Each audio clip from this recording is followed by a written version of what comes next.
Bonjour à tous, bienvenue sur la chaîne YouTube Mécanique Sportive, c'est Nicolas. Aujourd'hui, je vous présente le dernier RAV4 dans sa version hybride, pas hybride rechargeable aujourd'hui, j'avais déjà fait une vidéo sur l'hybride rechargeable, dans la version hybride simple en finition GR Sport. GR Sport, c'est ce qui donne ce look un petit peu plus agressif et surtout avec ce rouge, il est vraiment top. Quand je l'avais croisé, je me suis dit il fallait que je le fasse et j'avais pas fait la version hybride simple, donc chose faite. Comme d'habitude, on fait le tour de la voiture rapidement puisque ce n'est pas forcément une nouveauté. Et ensuite, on va l'essayer sur tout type de route et on va voir les consommations. Je fais de la ville, nationale, autoroute, petite route, du sinueux, du technique, un petit peu de tout. Vous me connaissez, les 0 à 100 et les freinages, d'urgence, etc.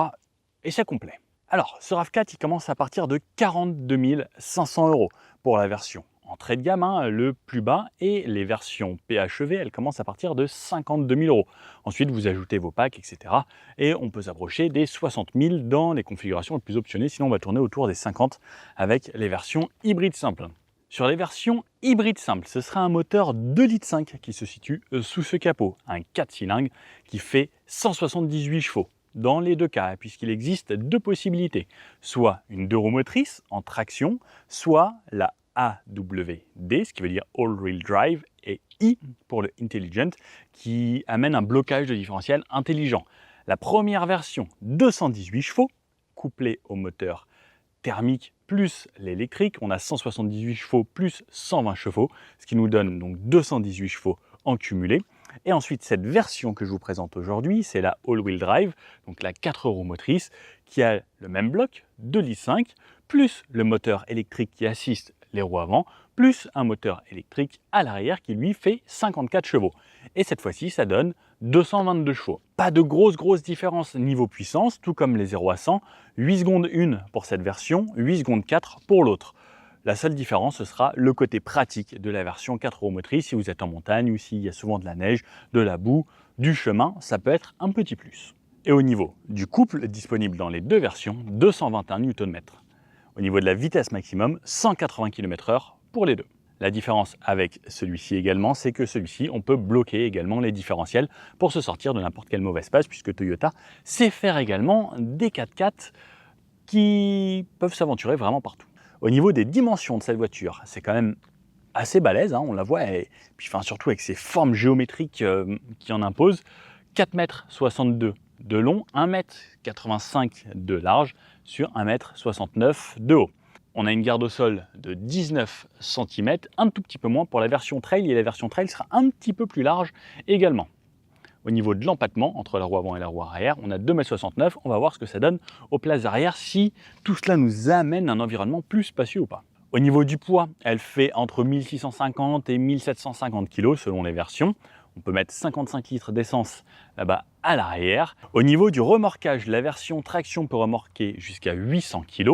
La version 4 roues motrices, il y a deux configurations possibles, soit 1650 kg pour toutes les versions, sauf la GR. La GR peut tracter seulement 1525, question d'homologation. Elle sera disponible en 8 couleurs, bleu, blanc, rouge, noir, gris et un vert spécifique, et en 5 couleurs biton, bleu, blanc, rouge et un gris, donc 5 possibilités de biton. À l'intérieur, on pourra avoir le choix entre 9 sièges et on a 8 tailles de jantes entre 17, 18 et 19 pouces. Au niveau des finitions, on commence par la dynamique, ensuite il y a la dynamique business pour les professionnels, ensuite on passera à la version trail qui est une version un petit peu plus spécifique pour aller faire un peu plus de tout-terrain, une version lounge plus typée confort, et cette version GR Sport qui reprend la version lounge plus quelques petits badges et quelques touches GR Sport. Sur l'avant, on reconnaît ce RAV4, toujours les mêmes formes, quelque chose de très carré chez Toyota. Ils ont mis sur ces versions même le BZ4X, je ne sais pas si vous avez vu ce nouveau SUV 100% électrique, vraiment avec des formes qui ressemblent à ça, mais encore un petit peu plus poussées, je trouve. Un capot très à plat, simple, avec tout petit design. Ensuite, le logo Toyota ici, sans bleu autour, pourtant c'est une version hybride qu'on a, et une caméra juste en dessous. Alors ce qui est original, c'est cette partie-là. En fait, on a le capot sur le haut qui se détache de cette calandre, à part une sorte de fausse grille d'aération. Mais j'aime bien le style, ça amène un petit truc supplémentaire. GR ici, pour nous rappeler le côté Gazoo Racing, et je trouve que le noir et le rouge, ça contraste très bien, comme ça on dirait un petit peu une Yaris GR avec cette couleur. Je pense qu'il n'y a pas le bleu, puisqu'on est sur une version GR. on a les grilles d'entrée d'air ici, tout est peint sur cette partie avant. Pas de plastique brut, les capteurs de parking qui sont bien intégrés, plutôt bien cachés, et on a les caméras 360 tout autour de cette voiture. Ensuite, tout est peint jusqu'en bas et ce ski, pareil, également peint en gris. Sur les côtés, des anti-brouillards qui sont placés assez haut et ensuite des blocs optiques sur l'avant qui sont entièrement en LED. On a bien sûr le mode plein phare automatique également si on souhaite. Et sous ce capot, comme je vous disais, ce moteur 2,5 litres hybride. Sur le côté de ce RAV4, pareil, pas de grosses évolutions, mais on peut voir le biton ici assez distinctement et on peut voir même qu'on a ce rappel noir sur la partie basse. Je trouve ça vraiment joli. Par contre, petite chose assez spécifique, c'est souvent, vous savez, sur les SUV, je vous parle des arches de roue qui viennent faire le tour entre la lame, l'avant. Et bien là, on a un petit décroché ici de carrosserie. Alors j'aime bien, ça distingue vraiment cette voiture des autres et ça mène un petit style différent, comme si on avait rajouté un petit kit large directement au niveau des passages de roues à cet endroit-là. Ils sont peints en brillant, c'est vraiment joli et ça fait vraiment la différence. On a des poignées type frigo, on a le keyless, ça veut dire qu'on peut, dès qu'on pose la main sur la poignée, ouvrir la porte et on peut appuyer sur le petit bouton sensitif pour refermer. De ce côté-là, 55 litres d'essence comme je vous disais, ça annonce environ 700 km d'autonomie lorsqu'on a le plein. Des rétros en noir également, qui contrastent avec la carrosserie et les petites caméras juste en dessous. Sur le côté, les jantes, comme je vous disais, on peut aller du 17 au 19 pouces avec 8 styles de jantes différents. Aujourd'hui, on a du 19 et pour rien vous cacher, même en 19, la voiture reste très confortable puisqu'on a quand même des flancs de pneus assez hauts. Ça, c'est l'avantage d'être resté seulement en 19 et pas d'être passé en 20, voire 21, voire 22, voire 23 pouces. Par exemple, sur un XM, on est passé en 23 pouces. Bon, les pneus étaient comme ça, mais là, on garde quand même beaucoup de confort en plus de cette suspension qui est très agréable. Sur l'arrière, il est assez massif, comme vous pouvez le voir. Donc moi, je suis 1m80, mais beau bébé et pareil, des lignes très fortes jusqu'ici au feu arrière qui sont en 3D et qui en imposent un petit peu. Vitres surteintées à l'arrière, long béquet qui intègre le troisième feu stop. Ici, l'antenne qui retient en haut. Vitre assez droite, mais on a l'essuie-glace bien pratique. Ensuite, on tombe sur ces blocs arrière. Donc, on a du LED, mais pas 100% LED. On a quand même le clignotant ici en ampoule. J'aurais bien aimé qu'on passe en 100% LED. Quand même, ça met un petit côté un poil plus premium, surtout sur des voitures à ce prix-là. Le RAV4 de ce côté-là, pour nous rappeler ce que c'est. De l'autre côté, on a toutes les insignes, le GR Sport, le hybride et le AWI pour nous rappeler qu'on a une version 4 roues motrices. Ensuite, tout est peint pareil jusqu'en bas, donc on a vraiment une belle finition de carrosserie tout autour de cette voiture. Les réflecteurs ici et comme vous pouvez voir, on a les échappements un petit peu plus bas et ça se fait de plus en plus rare de voir des échappements, souvent ils sont cachés. Surtout sur les voitures hybrides ou hybrides rechargeables. On a la caméra de recul qui est cachée juste ici. Et le coffre, là, on arrive à un volume très sympathique. Parce que je sais que souvent, les gens veulent du volume de coffre. Déjà, on rentre, on a le tapis GR ici, qui est bien joli, qui est une option. Volume de coffre, ici, 580 litres. 580 litres, autant vous dire que c'est hyper spacieux. On pourrait rentrer, franchement, des comme moi. On en mettrait un là, un deuxième là, un autre là-bas. Je pense qu'on rentre à 3 ici. C'est vraiment spacieux. En dessous, on a encore le kit anti-crevaison. Sur ce côté, on retrouve l'enceinte JBL. De l'autre côté, on a un petit bac de rangement avec un filet pour mettre ses accessoires. Une petite prise 12 volts et une LED seulement de ce côté-là. Bon, là par contre c'est vraiment spacieux et on a la banquette qui se rabat en 2 tiers, 1 tiers. Et là ce qui nous donne un volume d'environ 1600 litres. Comme d'habitude à peu près c'est la moyenne de toutes les voitures. Entre 1600 et 1800 litres. On a la plage ici souple qui se met à cet endroit là et on peut l'enlever très facilement. Allez, allons voir les places arrière. Alors au niveau des places arrière, hop, j'ouvre ma portière. Alors j'aurais bien aimé peut-être un petit peu plus grand pour l'entrée. Je rentre ensuite en montant dans la voiture et une fois que j'arrive ici, je tombe en arrière puisque les sièges sont mis dans la position la plus inclinée. On a 2 positions là ou comme ça et effectivement, lorsqu'on est un petit peu plus droit, bon, ça fait un petit peu plus assis, mais la position inclinée, ça fait vraiment très relax. Portière ici sur le dessus avec une sorte de simili-cuir surpiqué sur le haut, c'est bien, ça fait un bon ressenti. Et ensuite, pareil pour la contreporte à cet endroit-là et le reste sur le bas, c'est du plastique dur avec quelques petites finitions quand même retravaillées. La fenêtre s'ouvre jusqu'en bas, plus cette partie ici qui est moussée, ce qui veut dire que lorsque je vais mettre mon bras comme ça, je serai au top. Je vais refermer parce que le soleil tape bien aujourd'hui. Donc l'avantage également de ces vitres surteintées, c'est que ça enlève un petit peu des rayons du soleil. Parce que là, il fait 27. Alors je comprends pas, ce matin il faisait 8 et là il fait 27. Difficile de s'habiller en ce moment. Au niveau des genoux, vous pouvez le voir, le siège avant il est réglé pour moi. Je me suis mis en position relax en plus. J'ai énormément d'espace. J'ai au moins plus de 10 cm devant les genoux. J'ai de l'espace pour les pieds. Pourtant, je conduis avec le siège assez bas. Je suis bien au niveau de la tête. Aucun souci dans cette position. Si je me ravance un poil, hop, même comme ça, j'ai énormément d'espace. On a tous une poignée aux quatre coins. Bah, c'est vraiment confort. En plus, avec cette sellerie qui ressemble à de l'Alcantara ici, plus cette façon cuir, bah, c'est plutôt bien. Hein. Je suis bien installé. J'ai un maintien latéral qui est vraiment bien. Alors c'est un petit peu ferme sur les côtés, mais par contre je sais que si la personne conduit un petit peu dynamiquement, eh bien je serai bien maintenu. Accoudoir ici avec la languette bien pensée, bien large. Double porte-gobelet. Je suis pas mal. Franchement, je suis très bien installé. Si on est deux à l'arrière, on est vraiment au top. Ensuite la place du milieu ici, qui est très confortable. J'ai de la place pour les pieds. Mon 44 passe devant les rails. Je peux passer au-dessus. Alors là, je vais devoir avoir les pieds un petit peu écartés. Mais je suis pas mal. Là, par contre, là, je prends vraiment le soleil. Ce qui est dommage, c'est qu'il y a cette grosse partie au centre pour la partie du toit panoramique. Mais même sur la place du milieu, eh bien, j'ai énormément de place à la tête. J'ai énormément de place aux jambes. J'ai de la place pour les pieds. L'assise est très confortable. Le dossier, lui, par contre, est dur. Et je ressens un petit peu toutes les rainures autour de cet accoudoir. Et si je le remets en bonne position, parce que là j'avais fait ça, c'est déjà un petit peu mieux. C'est très dur, mais je ressens plus finalement là cette fois-ci les rainures sur les côtés. L'assise par contre top, le dossier un petit peu dur. Fixation top taser et isofix sur les deux sièges d'extrémité. La troisième ceinture se trouve directement sur la banquette arrière. La lumière est en LED blanche sur la partie haute à l'arrière. Et sinon, ici, on a le toit qui est panoramique et ouvrant sur la partie avant.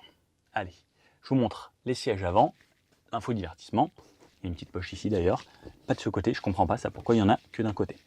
Voilà, on a un sono JBL avec le petit rappel RAV4 ici. C'est 9 haut-parleurs à l'intérieur. Un son plutôt correct. Hein. Allez, je vous emmène découvrir avec moi l'intérieur. Donc cette poignée ici. J'ouvre la porte. Je tombe sur, comme à l'arrière, une partie ici qui ressemble à une sorte de cuir surpiqué. Et on en a un petit peu plus bas là. Et ça fait le tour à l'intérieur de la porte. Donc tout est moussé. Et franchement, ça a un feeling très agréable. Ici, mémorisation des positions de siège sur deux positions. L'ouverture, le verrouillage. Ensuite, on a les réglages de fenêtres et de rétroviseurs. Avec également de quoi rabattre les rétroviseurs. Et verrouiller également. Le petit badge GR sur le seuil de porte, les sièges qui sont électriques, les deux sièges à l'avant sont électriques, ça c'est un plus, parce que souvent c'est que le conducteur électrique. On a le réglage ici des bourrelets, dossier et assise. Le pédalier ressemble à ça, alors comme c'est une GR, j'aurais bien aimé peut-être un petit pédalier aluminium, mais on a le pivot sur le bas au niveau de l'accélérateur, ce qui est un plus je trouve. Petit tapis GR, ensuite ici, pour déverrouiller la trappe à essence, ici le capot, souvent la trappe à essence, ça se situe à cet endroit-là. Si vous le cherchez, il est là. Ensuite, le mode pour les feux automatiques, les pleins phares automatiques, dégivrage du pare-brise, allumer les caméras 360, le volant chauffant, remettre à zéro le trip et ouvrir le coffre à distance puisque c'est un coffre qui s'ouvre électriquement. Ensuite, vous pouvez voir, là, il y a une petite LED à l'intérieur, donc on peut le voir en bleu ici. Et ça nous fait un petit rangement juste ici. Je vais changer de côté pour pas que vous ayez les rayons du soleil. Alors voilà à quoi ressemble le point de vue conducteur. Lorsque vous rentrez dans cette voiture, vous démarrez, pied sur le frein, on allume ça. Et alors il y a ça qui arrive. Petite chose, n'oubliez pas de le mettre parce que à partir du moment où vous passez en mode drive, eh bien je peux plus cliquer, on est obligé de refuser. Alors si vous êtes d'accord, c'est bien, sinon vous pouvez mettre refuser. Le volant bien rond, ce qui se fait de plus en plus rare maintenant sur les voitures, toujours des petits méplats en haut, en bas, à gauche, à droite, pour certains des fois c'est limite carré. On retrouve ce qu'on connaît chez Toyota, le badge GR ici au centre. Sur la gauche, ça va être de quoi régler cet écran et ses menus. Le volume ici, une commande vocale, décrocher au téléphone et retourner en arrière dans les menus juste là-bas. Ensuite, de ce côté-là, ça va être les aides à la conduite, remettre la vitesse, régler la vitesse, plus vite, moins vite. Qu'est-ce que je vais choisir comme régulateur? Le limiteur, le franchissement de ligne et la distance avec le véhicule qui me précède. Changer de musique ici et les modes, passer du Bluetooth au DAB, au FM pour la radio. Derrière le volant, on retrouve des palettes, plus et moins. Comme nous n'avons pas le mode B, on va pouvoir jouer avec ce variateur directement à la palette pour gérer les régimes et les plages moteurs. Ensuite, on retrouve les clignotants, les appels de phare, mode feu auto et les anti-brouillard de ce côté-là.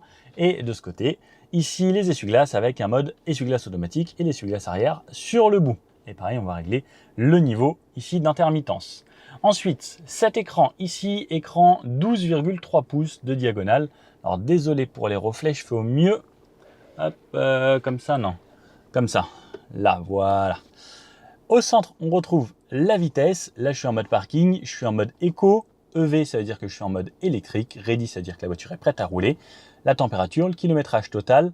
La conso lorsque je vais rouler. Là, j'ai réinitialisé. Donc, vous allez voir pendant mon trip pour les 134 km, cette moyenne-ci. La lecture des panneaux, la température, l'heure qu'il est, le trip que vous avez fait. Et ça, vous pouvez personnaliser la radio que j'écoute, FG Chic.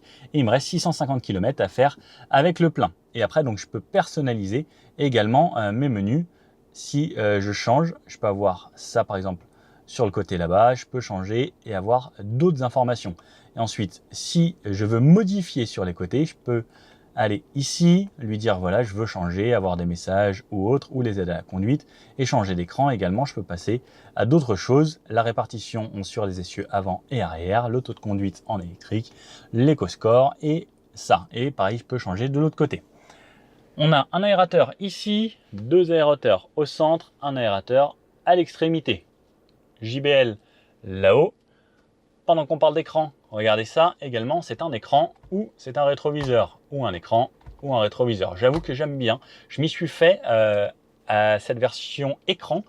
On a une bonne visibilité à l'arrière et en fait, regardez là, et quand je passe comme ça, en fait j'ai exactement la même visibilité de ce que je vois dans la vitre arrière, comme ça, sauf que là je trouve que c'est limite plus précis. Donc j'aime bien le laisser en digital. On peut bien sûr le régler, le contraste, les couleurs, etc. Ensuite on redescend. Un autre écran ici, un écran 10,5 pouces, tactile, plutôt réactif, c'est rapide comme vous pouvez le voir, tout va bien. On a le CarPlay et l'Android Auto sans fil, moi je ne l'ai pas connecté le sans fil pour pouvoir filmer la voiture. On a le Wi-Fi, etc., tous les menus, très simple, mise à jour over the air, touche warning au centre. Un petit peu plus bas, on a le bloc clim ici avec de vrais boutons, ça c'est un vrai plus de nos jours, ça se fait de moins en moins, ça devient de plus en plus tactile. Moi je suis un fan lorsque c'est facile, rapide et qu'on voit tout ici. Désgivrage avant, désgivrage arrière, fast, éco, plus vite, moins vite pour la ventilation. Où est-ce que je vais me faire ventiler?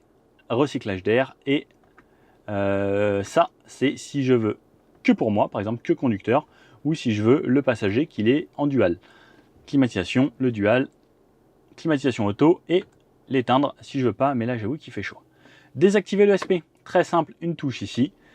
Si je reste appuyé, normalement ça désactive tout, effectivement. Donc soit on a le traction control désactiver une pression, soit on reste appuyé et ça désactive vraiment tout. Siège chauffant sur deux positions pour moi, pour mon passager. Ensuite en dessous, on a une prise USB type A avec une prise allume-cigare, un chargeur par induction ici en option aujourd'hui, avec un petit éclairage d'ambiance. Vous voyez la LED qui réfléchit dans le téléphone. Là, le pommeau, ici, donc mode parking tout en haut, mode reculé juste ici qui m'active les caméras 360 degrés que j'ai en option aujourd'hui.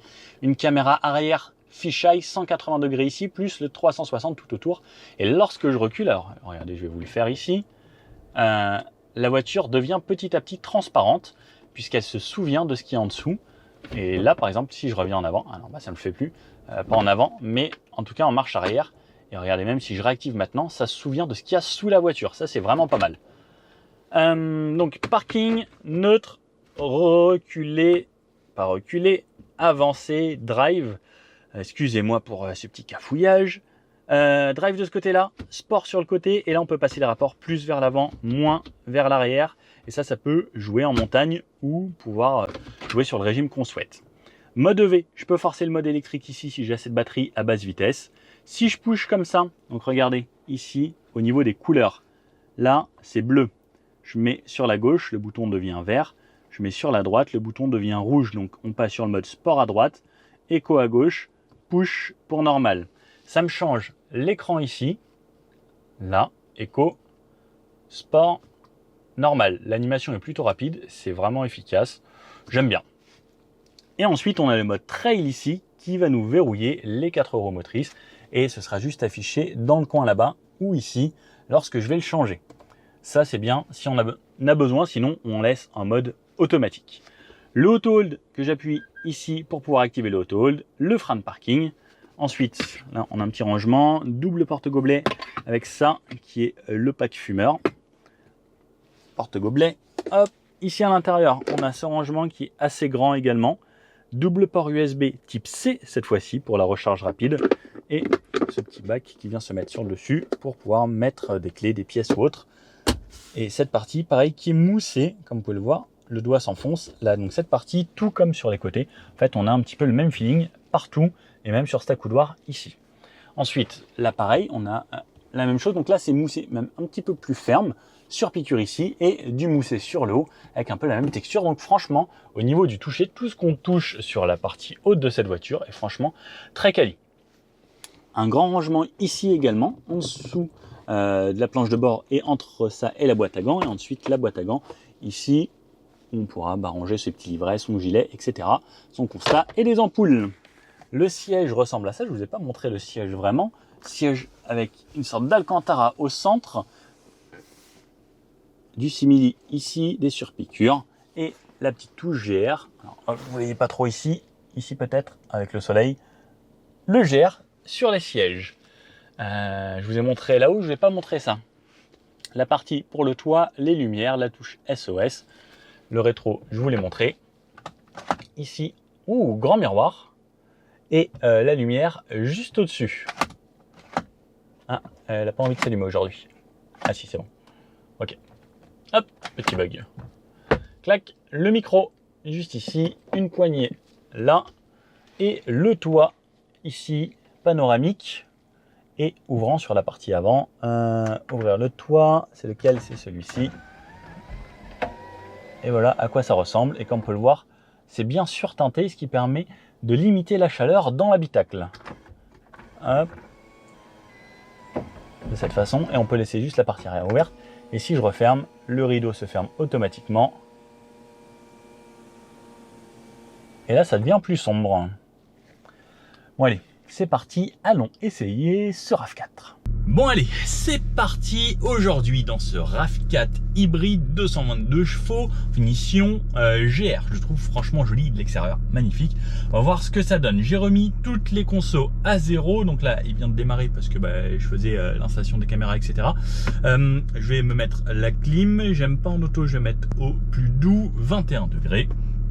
Hop, hop, hop. Et c'est parti, donc là je vais jusqu'à Fontainebleau, il y a 75 km, donc on va se faire une petite boucle de 100 km. Là il y a le plein. Ah, c'est parce que les gens passaient devant. Là elle est passée en hybride, donc elle a rechargé un tout petit peu sa batterie. Elle s'est éteinte. Le temps, elle redémarre. Donc une centaine de kilomètres déjà pour se faire un bon aperçu de ce que ça va donner niveau consommation. Ce que j'aime bien, c'est que je suis au perché, les fenêtres sont gigantesques. J'ai une bonne visibilité, je me sens dans quelque chose de spacieux et franchement il y a l'air d'y avoir vraiment pas mal d'espace. Toujours la motorisation hybride, dès que je relâche le moteur se coupe. Au freinage on régénère de l'énergie. Toujours cette sorte de boîte CVT où ça va monter un petit peu haut dans les tours. Boîte automatique, on a toujours le passage en mode sport où on peut gérer un petit peu. On roule en élec au départ à chaque fois, sauf si on appuie brutalement sur la pédale. Et le fait de pouvoir partir en élec, c'est surtout le fait qu'on va pouvoir être dans le calme. À l'arrêt, c'est pratique, j'appuie sur le bouton Hold. et ça me permet de relâcher ma pédale de frein. Je repars tranquillement et là comme c'est en montée, effectivement le moteur se démarre. Allez, on va aller atteindre les 50 km/h. À 50 km/h en montée, ça fait pas forcément plus de bruit qu'une autre. Alors là c'est pas une très grosse montée et pas besoin d'accélérer fort, mais un régime stabilisé, au final le régime se stabilise lui aussi. Si on accélère en montée, effectivement on va l'entendre monter un peu plus en régime. Donc ça on a l'habitude maintenant avec ces boîtes de chez Toyota. Par contre on sait que le vrai avantage c'est surtout les consommations qui sont extrêmement raisonnables, et ça reste le vrai plus. Et là je suis repassé en électrique, phase de décélération, et je vais aller jusqu'à l'arrêt. Et là je suis dans le calme. Alors il y a le moteur du bus juste à côté, ça fait un petit peu de bruit, mais sinon c'est plutôt confortable, c'est agréable. Je peux relâcher. Alors, on est pas mal. On va tester les aides à la conduite également. Là je repars en électrique tout doucement. Je vais peut-être laisser passer le bus parce qu'il a l'air de prendre un petit peu de place.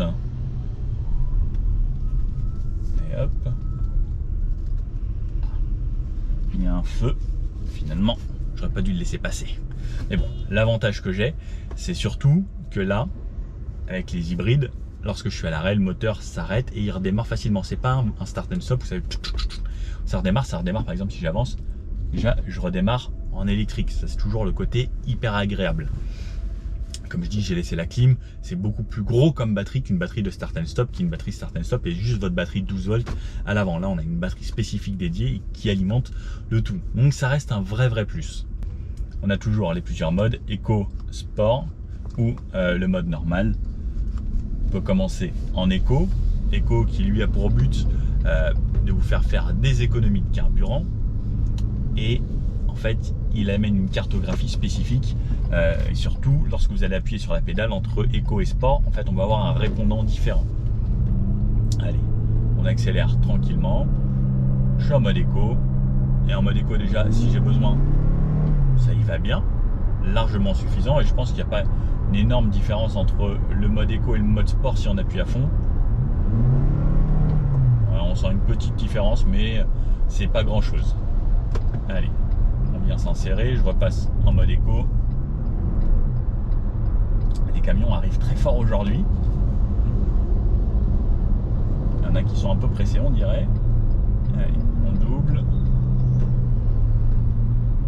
90 km/h, c'est agréable. Là je suis un petit peu en descente, donc le régime assez bas, c'est bien stabilisé. Je vois pas de contour, il faut personnaliser le tableau de bord pour pouvoir avoir accès au contour. Allez, je vais aller doubler. La petite Yaris, j'adore la petite Toyota Yaris. Je pense que si je devais acheter une petite voiture en hybride, ce serait celle-ci. Parce qu'elle a une petite bouille sympa, et niveau conso, je crois que c'était vraiment top. Dans mes essais, je crois que je tournais entre 3,5 litres et 4 litres. Donc là, je suis à 110 km/h. Sur un goudron propre, c'est très agréable. Alors là, ça descend un petit peu, donc je relâche.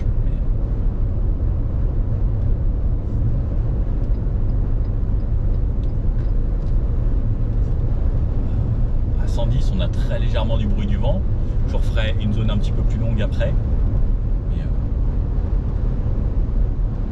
C'est franchement bien. Là je suis en mode électrique par exemple à 110 km/h. Ça va passer en zone 90, donc dès que je relâche je reste en élec. En même temps je recharge puisque ça ralentit. Average speed check zone ahead. Merci. Là hop, ça passe même à 70. On laisse ralentir.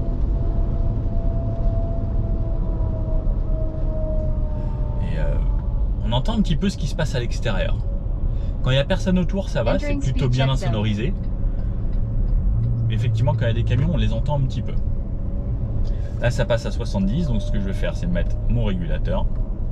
Non, pas limiteur, je veux le régulateur. Le régulateur, c'est à droite, adaptatif. 70 ici, puisque on a la zone radar tronçon. J'ai toutes mes aides à la conduite, conduite de niveau 2. En intérieur, on peut le voir, on n'a pas d'éclairage d'ambiance sur ce tableau de bord ou autre. Niveau insonorisation, on entend un poil quand même ce qui se passe dehors. Après, avec le toit vitré, ça amène un petit peu plus de bruit. Si on ferme, ça baisse un petit peu le bruit environnant. Mais comme je vous ai posé là-haut sur le toit directement cette fois-ci, je ne vais pas pouvoir fermer le rideau. Ça reste plutôt bien insonorisé, c'est juste le camion qui fait énormément de bruit. Par contre là je suis toujours en électrique depuis tout à l'heure, comme c'est légèrement en descente. Et ça fait pas un bruit quoi. J'ai hâte de voir ce que ça va donner sur les 100 km, puisque là on va faire vraiment un petit peu de tout comme route. Exiting speed enforcement zone. Merci. Et pareil donc là, sur cette voiture on n'a pas le mode B non plus, donc on pourra jouer un petit peu de la palette si on est en montagne. Jouer directement comme ça pour amener un peu de frein moteur, puisque sur certaines il y a le mode B qui était le mode break qui passait justement lorsque la batterie était pleine en freinage régénératif à fond. Ça marchait plus puisque la batterie est pleine, on ne peut pas recharger plus d'électricité quand une pile est pleine, donc ça passait en freinage moteur. Là on l'a pas, donc on peut basculer sur la gauche et jouer avec les palettes dans ces conditions, ou même en D on peut pouvoir jouer avec les palettes lorsqu'on roule. Et là je vais pouvoir rouler une bonne petite zone en électrique. Donc ce qui est bien c'est que là je repars en élec. Je sais pas qu'on pouvait tourner là. Ok. Et si j'y vais à la cool, je suis toujours en électrique. Et normalement je vais pouvoir aller même jusqu'à 50 km/h, me stabiliser en électrique. Donc je me remets mon régulateur. 50. Alors ça va de 5 en 5. Et là, j'ai mon régulateur adaptatif. Ça freine devant, elle freine. Ça réaccélère, elle réaccélère. Et comme j'ai fait une grosse zone de descente, ça a beaucoup régénéré. Je vais pouvoir me permettre de rouler en élec. Ah, ça y est, c'est repassé en thermique. Alors, on entend la transition lorsqu'on n'a pas de musique, rien du tout. On sent quelques petites vibrations. Et c'est vrai que l'électrique, ça a ce côté tellement agréable. Et là, je suis repassé en élec. Et en fait, ça va jouer comme ça tout le temps. C'est plutôt bien. Et après on va se refaire une très grosse montée. Et normalement là ça va jusqu'à l'arrêt avec la conduite de niveau 2, c'est-à-dire ça reste centré dans sa voie, ça suit la voiture de devant. Si celle de devant elle s'arrête, la mienne s'arrête. Et si on est dans les bouchons, par exemple là regardez, je touche à rien, ça repart tout seul et ça suit. Et ça c'est vrai que dans les bouchons c'est quand même un vrai plus, c'est hyper agréable. Moi qui suis en région parisienne, il n'y a que des bouchons tout le temps partout. Ça me soulage vraiment. Alors là je vais passer dans une grosse montée. On peut accélérer, je suis repassé en normal. On a le moteur électrique qui va assister si on a besoin de phase de relance. Le moteur monte assez vite dans les tours. Donc pour les accélérations c'est plutôt pas mal et s'insérer. Là c'est 70, j'y arrive très facilement. C'est pas un souci. Mettre sur la voie de gauche, mais les gens ont l'air de se traîner un petit peu. Alors donc ce variateur, on passe pas de vitesse, lui ne passe pas vraiment de vitesse, c'est un variateur. On a une sorte de passage de rapport lorsqu'on est là, où je peux le faire comme ça. Je peux donc lui dire de monter très haut dans les tours et rester dans les tours si j'ai besoin, par exemple, d'avoir quelque chose de plus réactif. Et ensuite je peux passer aux palettes, les rapports. Et là donc c'est moi qui vais gérer un petit peu le régime. Et même si par exemple là je suis en 5, en fait le régime va quand même jouer un petit peu. Alors moins que si c'était en drive de base.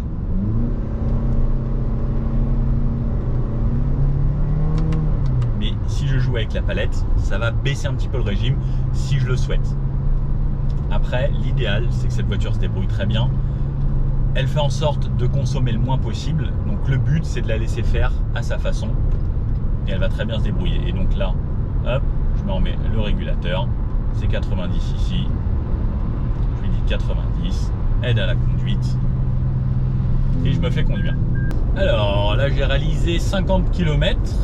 Là les 20 derniers kilomètres c'était du 110. J'en suis à une moyenne de 5 litres 2, ce qui est vraiment pas mal. Là on va passer sur une zone à 130. Donc comme je disais à 110 on a un petit peu de bruit du vent, c'est une voiture qui est assez haute, on a le pare-brise pas tant incliné que ça. Des fenêtres qui sont grandes, donc forcément un petit peu de bruit du vent. Là ça passe à 130, elle lit le panneau mais elle ne change pas la vitesse. Donc ça, je vais remonter à 130. Ça relance correctement, là c'est au régulateur, donc le but c'est pas d'appuyer à fond. À 130 km/h, le bruit du vent passe au-dessus des bruits de roulement et autres. Le moteur on entend peu, j'ai toujours toutes mes aides à la conduite, moi je touche à rien.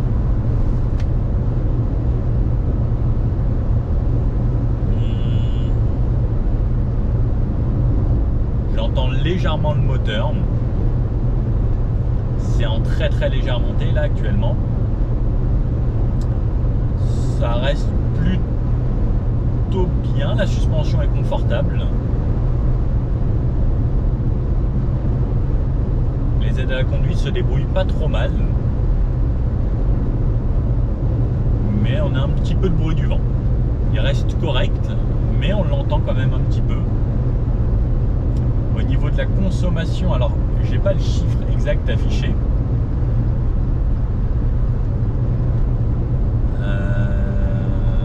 La moyenne vient d'augmenter un petit peu. Ça c'est 15.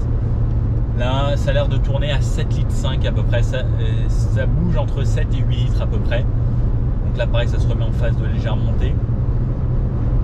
La Corolla Break avec le 2 litres 196 chevaux. J'avais une moyenne sur 1000 km de mémoire à 5 litres 6, ce qui était vraiment pas mal. Et j'étais aux alentours des 6 litres sur autoroute. Je pense que là on va être à 7 litres 5 puisque ça reste quand même une voiture beaucoup plus grosse et beaucoup moins aéro. Je pense que si on est que sur autoroute, on va tourner entre 7 et 8 litres à peu près, selon comme on est chargé, selon le relief. Mais là pour le moment je suis à une moyenne à 5 litres 4, ça monte un petit peu effectivement puisque là on roule un peu plus vite. Bon alors me voici arrivé sur des petites routes de campagne où c'est bien dégradé. Je vais faire exprès de passer dans les nids de poules, les petits trous, un peu partout c'est dégradé. Franchement on garde une suspension très agréable. Pour moi c'est ça le but du SUV, c'est que c'est haut mais ouais, c'est hyper confort. Et là c'était quand même des gros trous. C'est vraiment pas mal. On va se mettre à 80 sur cette petite route de campagne. Là, les gros trous, ça filtre super bien. C'est incroyable. J'ai l'habitude de passer ici en voiture sportive. Je peux vous dire, c'est pas du tout la même chanson. Ça s'appuie un peu, mais elle reste plutôt...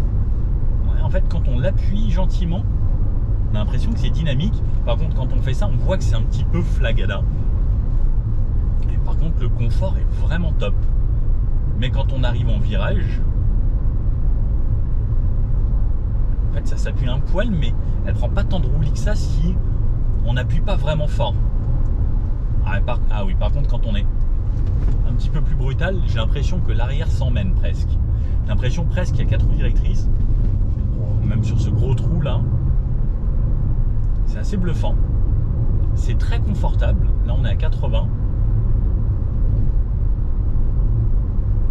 Je suis assez bluffé. Et si je passe en mode sport, la suspension ne change pas, j'ai l'impression. Si la direction change, on a un ressenti différent dans la direction. Donc, on a un petit peu plus de ressenti. C'est devenu un peu plus lourd surtout. Alors ça change pas grand chose, c'est juste qu'il y a moins d'assistance pour donner une sensation de voiture un petit peu plus lourde, mais on garde toujours la même suspension et il n'y a pas de démultiplication différente. Si on passe ici sur du chemin, comme petit chemin de campagne,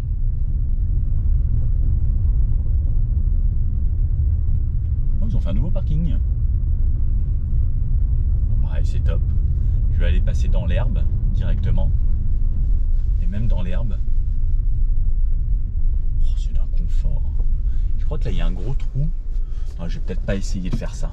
Je vais me faire là, la petite descente ici. Parce que ça reste un SUV. Pour moi, SUV, ça doit descendre partout. Non, c'est vraiment pas mal. Et là, je suis en électrique. Top. Ma petite route habituelle du 0 à 100, il n'y a jamais personne ici, c'est vraiment bien. Alors, le hold, et attention, c'est parti. Mode sport, pied plancher, full gas 50, 60, 70, 80, 90 et 100. C'est plutôt pas mal et on va se faire un 100 à 0.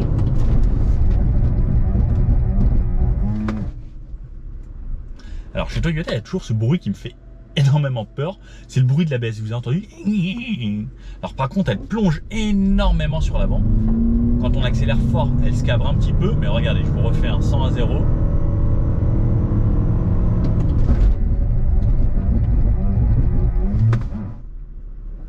Ce bruit est très flippant. Mais ça freine efficacement, ça plonge pas mal. C'est là aussi, on voit que la suspension est très confortable au moment où justement elle s'appuie énormément sur l'avant. Allez, on va se tester le stationnement. Je vais me prendre une petite place, celle-là. C'est un petit peu étroit. Hop, marche arrière, caméra de recul, caméra 360. La couleur de la voiture ici, franchement, c'est top. J'ai les aides avec les petits traits, tout qui va bien. Je vois tout ce qui se passe autour. C'est vraiment pas mal. Hein. Je vois bien. Alors, les caméras, elles sont peut-être un petit peu trop floues parce qu'on s'approche quand même pas mal. Elles donnent l'impression qu'on reste quand même assez loin. Il faut faire attention à checker sur ces rétros. En tout cas, c'est bien pratique. Et quand je repasse en avant, par contre, ça s'arrête. Sinon, il me semble que j'ai le petit bouton View ici. J'appuie là et j'ai les caméras 360 qui sont activées. Là, par exemple, ça va vers l'avant avec un ultra grand angle. C'est plutôt pratique. Surtout là, par exemple, si je dois passer à des endroits ou si je vais faire du tout-terrain. Et là, par exemple, je sais que je peux m'arrêter, hop, pile poil au bord de la route. Allez, zoom, on repasse par là. On va voir à combien de km/h elle s'arrête. Ah, c'est à peu près comme les autres. Aux alentours de 15 km/h, elle se désactive. Le très connu test rond-point. On va voir ce que ça donne. Alors, juste à bon rythme, le siège ici me maintient bien. Même si je prends pas trop d'appui. Franchement, ces sièges sont top. Ils sont plutôt confort et ils maintiennent bien. Et quand on prend un peu de rythme, oulala, ouais, ça s'ouvre très vite. On va vite avoir les pneus qui vont se dire Nico, qu'est-ce que tu nous fais?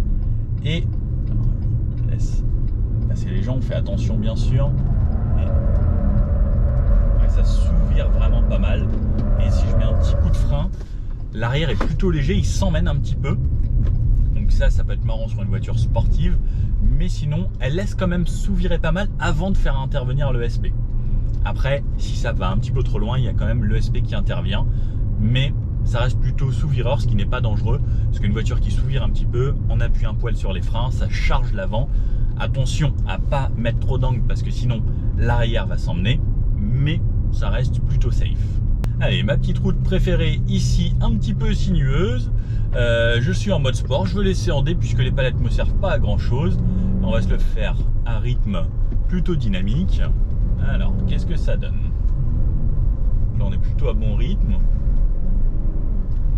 Bah, en fait, comme je disais, tant qu'on ne fait pas juste des gauches-droites, on a l'impression que la voiture reste plutôt bien à plat. Ça motorise bien. Ça ressort bien du virage. Bah, c'est pas déconnant. Sur les freinages, bah, en fait, tant qu'on n'est pas en freinage d'urgence, elle reste plutôt à plat. En fait, c'est assez fou. Ouais, ça n'a rien à voir en fait quand on fait juste ça et quand on roule vraiment. Donc elle garde quand même du confort. Et on roule déjà assez vite là. Attention au freinage, par contre, c'est un petit peu lourd. Ça s'ouvre un poil. Les accélérations sont franches. Mais c'est vraiment pas mal au final. Hein. Ça se débrouille bien. C'est pas une voiture sportive. Après, on n'a pas le moteur qui va, etc. Mais ça y va bien. Je suis assez bluffé. Je m'attendais pas à ça du tout. Et pour le rayon de braquage, ouais, c'est pas trop mauvais pour un joujou de cette taille-là. C'est très agréable. Je vais repasser en mode éco. et on va rentrer tranquillement jusqu'à la maison. Là on a fait 75 km, moyenne à 6 litres 1 en ayant fait les accélérations, les 0 à 100, les montées en accélérant un petit peu et autres, plus un petit peu d'autoroute et autres. Bon, c'est pas trop mal. On va rebaisser la moyenne et je vous dis à combien j'en suis dans 30-40 km à peu près. Alors je vous dis combien j'ai de kilomètres pour rentrer jusqu'à la maison. Domicile 41 km. Bon, je vous redis dans 41 km, ce qui fera un petit peu plus de 100 km. Et si je me le fais ici à la cool, à vitesse normale, bien, pareil, hein, toujours du confort. Dans les phases de freinage, mode électrique. Là, ça redémarre un petit peu, ça remonte. Et c'est vraiment pas mal. Et ici, c'est surtout très dégradé.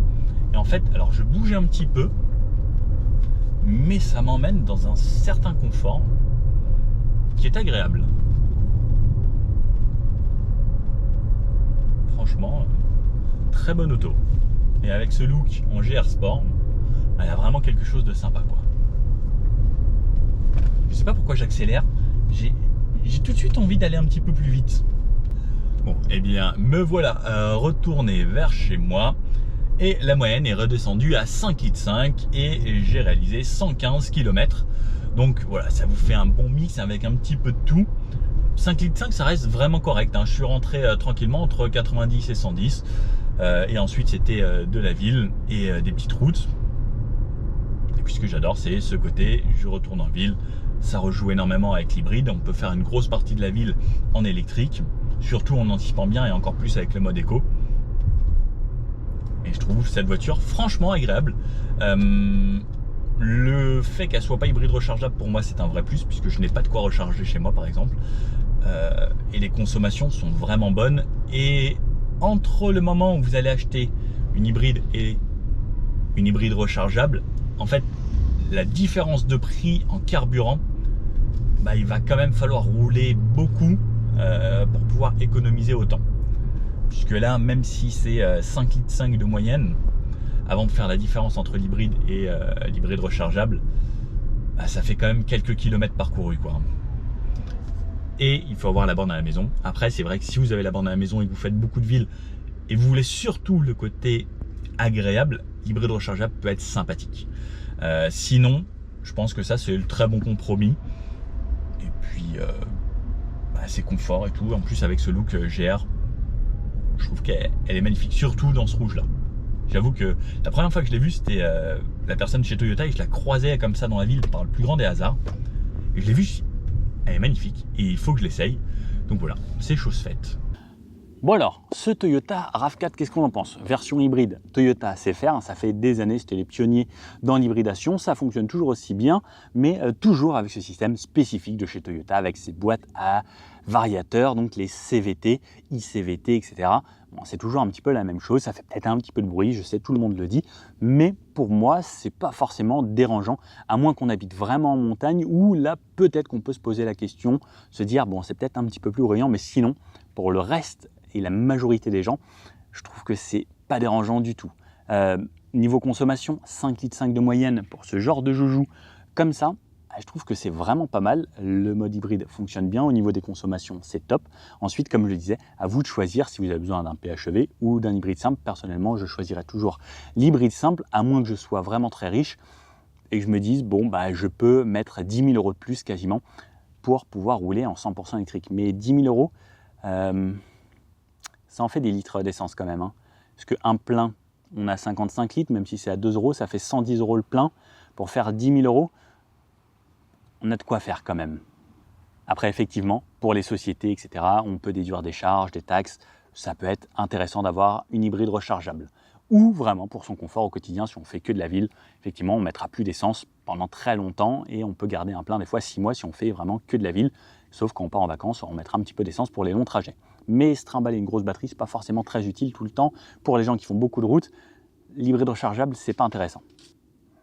Bon, si vous avez aimé cette vidéo, n'hésitez pas à mettre le petit pouce bleu comme ça, à vous abonner. On est bientôt 100 000 sur la chaîne. Le but, c'est de grossir encore cette communauté grâce à vous, puisque c'est vous les abonnés et toutes les personnes qui regardez, les spectateurs de cette chaîne. Grâce à vous, je peux faire ce genre d'essai, donc n'hésitez pas à vous abonner. Et puis je vous dis à bientôt pour une prochaine vidéo. N'hésitez pas à me mettre dans les commentaires ce que vous voulez que je fasse comme prochaine voiture. Je lis normalement tous les commentaires. J'essaye de répondre au maximum de personnes et quasiment tout le monde. Des fois, c'est difficile de suivre le rythme parce que vous commencez à être vraiment beaucoup, mais ça me fait toujours plaisir de vous lire. Bon allez, à bientôt. Ciao.